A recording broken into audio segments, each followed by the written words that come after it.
الشيطان الرجيم بسم الله الرحمن الرحيم والصلاة والسلام على رسول الله صلى الله عليه وسلم الحمد لله السلام عليكم ورحمة الله وبركاته. Bienvenue à la quatrième séance ou à la quatrième assise de notre Inch'Allah explication, disons de notre essai de lecture de l'explication du sens de La ilaha illallah en nous inspirant du livre du Cheikh Mohammed Saïd Al-Raslan qui a écrit cette œuvre-là. Au cours précédent, on a eu à voir d'abord l'importance de cette parole-là, qui est la parole de la foi, la parole qui permet à celui qui n'était pas musulman de rentrer dans l'islam, la parole-là qui est vraiment la parole qui abolit l'associationnisme, le shirk, et qui stabilise, qui rend véridique l'adoration d'Allah subhanahu wa ta'ala, la seule divinité qui mérite réellement l'adoration des serviteurs. Donc, partant de là, on a émis certaines notions qu'on a essayé d'expliquer, telles que le tawhid, un peu telles que la ibada, ainsi de suite. Donc aujourd'hui, on a fini un peu, si on veut dire, l'introduction de l'œuvre. Voilà, le chef, à chaque fois qu'il aborde un sujet ou un chapitre, il a tendance à synthétiser ce qu'il a dit au préalablement, à résumer tout cela à la fin du chapitre. Et avant d'aborder le chapitre suivant, il fait un rappel de ce qui a été dit dans le chapitre précédent. Donc c'est comme c'est le rappel du chapitre précédent que nous allons essayer de faire aujourd'hui pour aborder un nouveau chapitre, Inch'Allah ta'ala. Donc le cheikh il dit فأول ما يجب على العباد معرفة أمر الذي خلقهم الله له وأخذ عليه ميثاق به وأرسل به الرسل إليهم وأنزل به كتب عليهم ولأجله خلقت الدنيا والآخرة والجنة والنار وبه حقت الحق ووقعت الواقعة وفي شأنه تنسب الموازين وتطير الصحف وفيه تكون الشقاوة والسعادة وعلى حسبه تقسم الأنوار. وقالت الدليل ومن لم يجعل الله له نورا فما له من نور. Donc le cheikh il dit, la première des choses que le serviteur doit savoir, le musulman il doit savoir le but pour lequel Allah subhanahu wa ta'ala il a créé. Il doit savoir pourquoi Allah subhanahu wa ta'ala a envoyé ses prophètes et ses messagers. Pourquoi Allah subhanahu wa ta'ala a fait descendre les livres révélés, les feuillets d'Ibrahim alayhi salam, la Torah de Moussa, le Psaume de David, l'Injil de Isa et le Coran de Muhammad alayhi salatu wassalam. وعلى جميع الأنبياء والرسل سلام الله عليهم. Donc, il doit savoir tout cela. Pourquoi Allah l'a créé, pourquoi il a envoyé ses prophètes et messagers, pourquoi il a fait descendre ses livres. Aussi, il doit savoir pourquoi Allah subhanahu wa ta'ala a créé ce monde, la dunya, ce monde ici-bas, notre vie mondaine là, pourquoi Allah subhanahu wa ta'ala l'a créé et pourquoi il a créé le paradis, l'au-delà. Aussi, il doit savoir que c'est à cause de cette parole-là que la vérité a été établie. et que le faux a été quoi? Vaincu ou bien a été aboli. Et c'est à cause de la raison pour laquelle Allah l'a créé que les balances seront établies le jour de Yom Al-Qiyamah. Et les feuillets des bonnes ou des mauvaises actions seront dévoilés. Donc Yom Al-Qiyamah, ce que tu auras fait, c'est ce jour-là que tu vas voir tous tes comptes. Donc c'est à cause de la raison pour laquelle Allah a créé l'homme, il a envoyé les prophètes, il a fait venir les messagers, il a fait descendre les livres, et la raison pour laquelle il a créé le paradis ainsi que l'enfer, la raison pour laquelle il a créé le dunya ainsi que l'au-delà, la raison pour laquelle il a mis en place ce jugement-là, l'être humain, le musulman, il doit savoir cette raison, cette cause-là. Pourquoi Allah a fait tout cela? Et puis, il doit savoir aussi qu'Allah aussi, c'est à cause de cette parole-là qu'il accordera la lumière à certains et il privera d'autres personnes de cette lumière-là. Et le cheikh dit, Allah subhanahu wa ta'ala, il dit, à la sourate Nour, verset 40, il dit, celui dont Allah subhanahu wa ta'ala n'accordera pas de lumière, il n'aura point de lumière. Est-ce que vous voyez? وقد أخبرنا الله تعالى أنه ما خلقنا إلا لعبادته. Il dit ainsi donc Allah subhanahu wa ta'ala, il nous a informé, comme nous avons vu dans le cours précédent, qu'il ne nous a créé que pour qu'on l'adore d'un culte sincère. Donc le cheikh dit, il va revenir sur la définition de l'adoration. Qu'est-ce que c'est que l'adoration? Il dit l'adoration, c'est tout ce que Allah subhanahu wa ta'ala il aime, il agrée parmi les paroles et les actions apparentes ou cachées.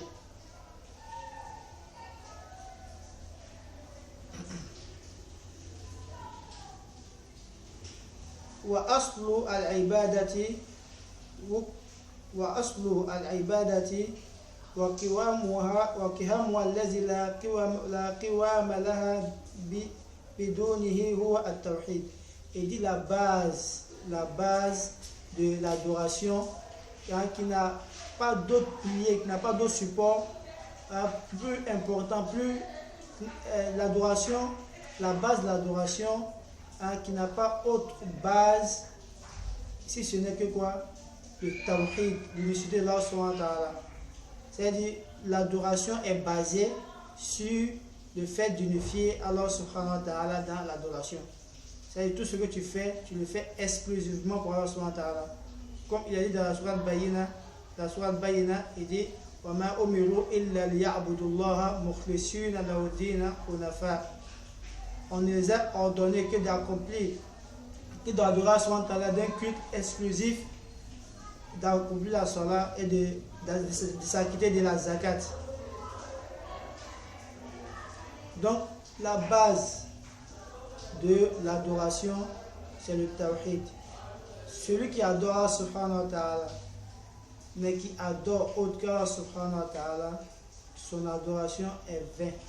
Quand son adoration est vaine, il n'aura pas de récompense pour cela.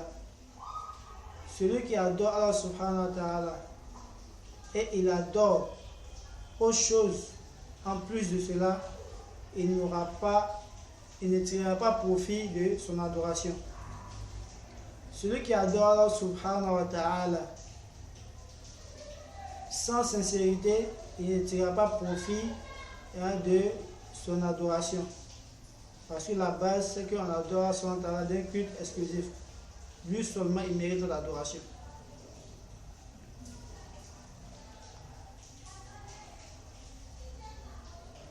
Donc le cheikh il dit la base de l'adoration, c'est le tawhid.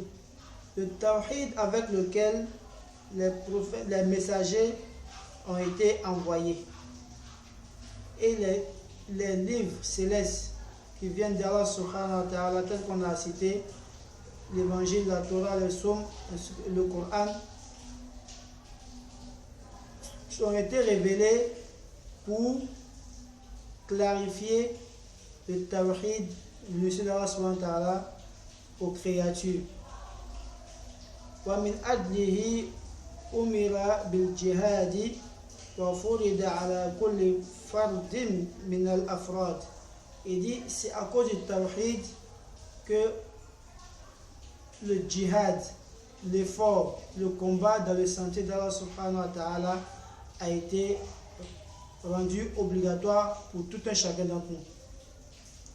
Donc tout musulman doit faire l'effort pour ce tawhid là, doit faire l'effort, doit appeler au tawhid. Il doit faire de la base de sa da'wah, de son appel, soit basé sur l'unicité d'Allah subhanahu wa ta'ala. Et cela est du devoir de tout un chacun d'entre nous. Nul n'a le droit d'ignorer le droit d'Allah sur lui. Or, parmi les droits d'Allah subhanahu wa ta'ala, la plus importante sur son serviteur, c'est le connaître lui, Allah subhanahu wa ta'ala. Et on ne connaît Allah subhanahu wa ta'ala qu'à travers son unicité, le tawhid. Qui est Allah subhanahu wa ta'ala? Est-ce que Allah il a des noms? S'il a des noms, quel comportement il faut avoir envers ces noms-là? Allah subhanahu wa ta'ala dit encore adorer, mais on adore comment? Et quels sont les différents types d'adoration? C'est tout ça le musulman doit chercher à savoir.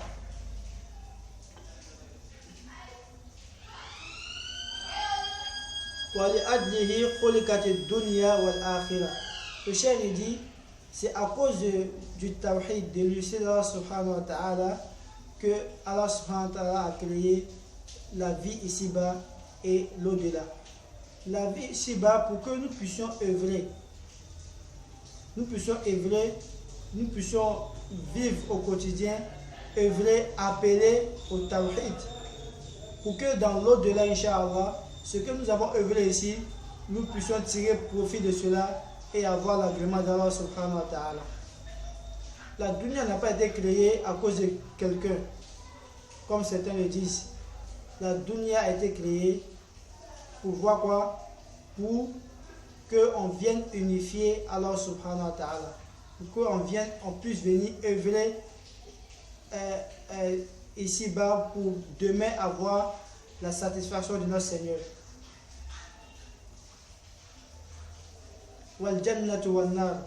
Et c'est évident, s'il y a une demeure pour les actions, pour les œuvres, et une demeure pour récolter comme ça, pour le jugement, pour le compte, forcément, après le compte, il doit avoir une destination finale. Donc le cheikh il dit, c'est à cause de cette parole-là qu'Allah subhanahu wa ta'ala a créé Al-Jannatu, le paradis. Qu'Allah nous accorde vraiment sa miséricorde et qu'il nous accorde son paradis. Et c'est à cause de cette parole-là qu'Allah aussi subhanahu wa ta'ala a créé quoi? L'enfer pour ceux qui ne vont pas suivre cette parole, qui ne vont pas mettre en application le tawhid, qui ne vont pas unifier les seigneurs. Ceux-là, ils auront pour destination l'enfer quand ils en préservent. Donc le cheikh dit La ilaha illallah, kalimatu shahada. Il dit La ilaha illallah, c'est la parole de l'attestation de foi.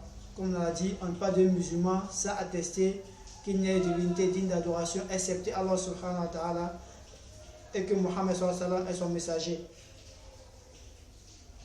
Wa miftahu daru sa'ada. La ilaha illallah est la clé de la demeure, de la satisfaction.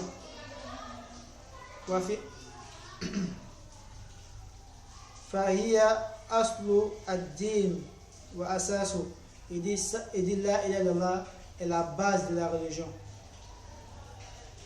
Wa ra'su amrihi, et c'est la tête de toutes les affaires religieuses.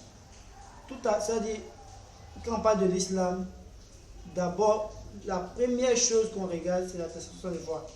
Quand on voit les cinq piliers de l'islam, on a d'abord la shahada, attester qu'il y a une divinité digne d'adoration. C'est après cela maintenant que la prière, est-ce que le reste des obligations viennent. Le prophète sallallahu alayhi wa sallam, quand il est venu, il a fait plus, dans d'autres versions, 13 ans, d'autres 10 ans. 10 ans une dizaine d'années en train d'appeler les gens vers la ilaha illallah. C'est après les 10 années ou les 13 années que Allah a fait descendre quoi? Le reste des autres. Il faut savoir si celui qui a concrétisé la ilaha illallah, voilà, la prière lui est facile. On ne va pas lui faire la police pour qu'il parte prier, non. C'est de lui-même qu'il va s'élever pour aller accomplir le devoir qu'il a envers son Seigneur. Quand là il est ancré en quelqu'un, on ne va pas lui forcer de gêner. Il va gêner, mais il va gêner pour Allah subhanahu wa ta'ala. Il ne va pas gêner pour qu'on dise telle personne a gêné ou il n'a pas gêné. Quand là il est ancré en quelqu'un, s'il a les moyens, on ne va pas lui faire la police pour qu'il parte au Hajj. De lui-même, il va payer faire son passeport et toutes les démarches qu'il faut pour aller accomplir le devoir de son Seigneur, le devoir de son Seigneur qui est accomplir le Hajj, le pèlerinage. La ilaha illallah, celui qui a compris la ilaha illallah, on ne va pas lui faire la police pour qu'il donne la zakat. Il sait que la zakat c'est le droit d'Allah subhanahu wa ta'ala qui est celui qui doit donner aux pauvres. Donc on voit que si on comprend la ilaha illallah, le reste des piliers, nous serons vraiment légers par la permission d'Allah subhanahu wa ta'ala, et toutes les bonnes mœurs, les bonnes moralités qui découlent, les enseignements qui découlent de ces piliers-là, nous serons vraiment faciles. Car là nous accorde vraiment la concrétisation de cette formule-là, la ilaha illallah, dans notre vie, et que nous puissions vivre là-dessus, nous puissions mourir là-dessus, et que nous puissions ressusciter vraiment avec cette parole-là. Car là, il nous accorde la bonne compréhension, qu'il nous donne, que nous fassions la mise en pratique, qu'il fasse de nous des musulmans pieux et sincères, et que nous guide sans cesse sur le droit chemin. Donc, au cours prochain, nous allons essayer d'envoyer les arguments du Coran ainsi que de la Sunna pour essayer d'expliquer un peu tout ce qu'on a dit aujourd'hui. On va citer quelques versets. Voilà ce qu'on a dit. Le cheikh dit وهذا الأمر الذي خلقهم الله لأجله بيانه سبحانه في قوله وما خلقت الجن والإنس إلا ليعبدون. Il dit la preuve de tout ce qu'il a cité là, la preuve de tout ce que le cheikh a envoyé, là il est là, la clé du paradis, là il est là, la base de la religion, là il est là, il cause la création de dunya ainsi que de akhira, là il est là, cause de la création de l'enfer et du paradis. Il dit la preuve de cela, là il dit quoi? وما خلقت الجن والإنس إلا ليعبدون. Je n'ai créé les djinns, les génies ainsi que les humains que pour qu'ils m'adorent. Car nous donne la bonne compréhension, qu'il fasse de nous des musulmans pieux et sincères, qu'il nous guide sans cesse le droit chemin et qu'il nous fasse vraiment grâce de nous accorder une bonne fin et qu'il fasse que ce qu'on a dit soit profitable pour nous ainsi que pour les musulmans, qu'il nous pardonne nos péchés. Azama alam wa subhanahu wa ta'ala a'la wa alam. سبحانك اللهم وبحمدك نشهد ان لا اله الا انت نستغفرك ونتوب اليك. صل سبحان ربك رب العزه عما يصفون والسلام على المرسلين والحمد لله رب العالمين. السلام عليكم ورحمه الله. تمسك بحبل الله واتبع الهدى ولا تك بدعيا لعلك تفلح ودم بكتاب الله والسنن التي أتت عن رسول الله تنجو.